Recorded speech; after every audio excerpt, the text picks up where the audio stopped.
ఆశ్చర్యకరమైన బైబిల్ పాఠముగా లేవియాకాండము 17వ అధ్యాయం చదువుకుందాము. మరియు యెహోవా మోషేకు ఈలాగు సెలవిచ్చాను, నీవు అహరోనుతోనూ అతని కుమారులతోనూ ఇశ్రాయేలీయులందరితోనూ ఈలాగు చెప్పుము. ఇది యెహోవా ఆజ్ఞాపించిన మాట. ఇశ్రాయేలీల కుటుంబములలో యెహోవా మందిరం ఎదుట యెహోవాకు అర్పణము అర్పించుటకు పూనుకొనివాడు, అది ఎద్దే గాని గొర్రెయే గాని మేకయే గాని ప్రత్యక్షపు గుడారం యొక్క ద్వారం నొద్దకు దానిని ముందు తేక పాళెంలో వధించినను పాళెంనకు వెలుపల వధించినను ఆ మనుషుడు తన ప్రజలలో నుండి కొట్టివేయబడును. వాడు రక్తమును ఒలికించిన వాడు. ఇశ్రాయేలీయులు బయట వధించుచున్న బలి పశువులను ఇక బయట వధింపక యెహోవా పేరట యాజకుని యొద్దకు ప్రత్యక్షపు గుడారం యొక్క ద్వారంనకే తీసుకొని వచ్చి సమాధాన బలిగా అర్పించినట్లు ఆ మనుషుడు జనులలో నుండి కొట్టివేయబడవలెను. యెహోవాకు ఇంపైన సువాసన కలుగునట్లు యాజకుడు ప్రత్యక్షపు గుడారం యొక్క ద్వారం నొద్దనున్న యెహోవా బలిపీఠము మీద వాటి రక్తమును ప్రోక్షించి వాటి క్రొవ్వును దహింపవలెను.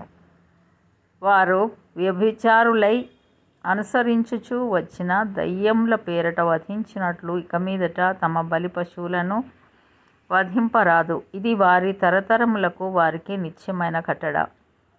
మరియు నీవు వారితో ఇట్లనుము, ఇశ్రాయేలీయుల కుటుంబములలో గాని మీలో నివసించు పరదేశులలో గాని ఒకడు దహన బలినైనను వేరొక ఏ బలినైనను యెహోవాకు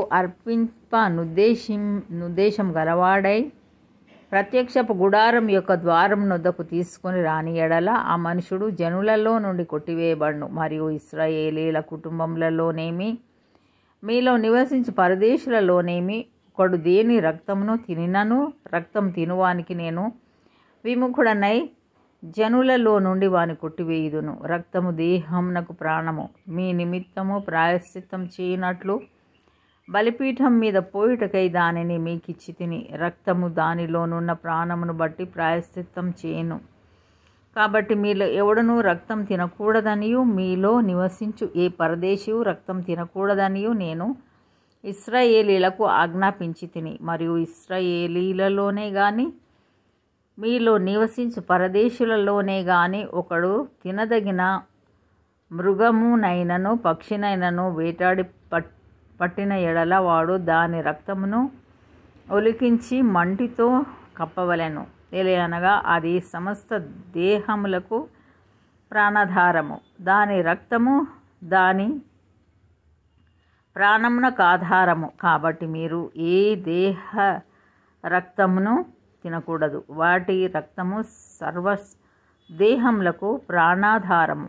దానిని తిను ప్రతివాడు మరణశిక్ష నొందునని నేను ఇశ్రాయేలీలకు ఆజ్ఞాపించి తిని. మరియు కళేబరమునైనను చీల్చబడిన దానినైనను తిను ప్రతివాడు దేశమందు పుట్టినవాడేమి పరదేశి ఏమి వాడు తన బట్టలను ఉదుక్కొని నీళ్లతో దేహమును కడుక్కొని సాయంకాలం వరకు అపవిత్రుడగును, తరువాత పవిత్రుడగును.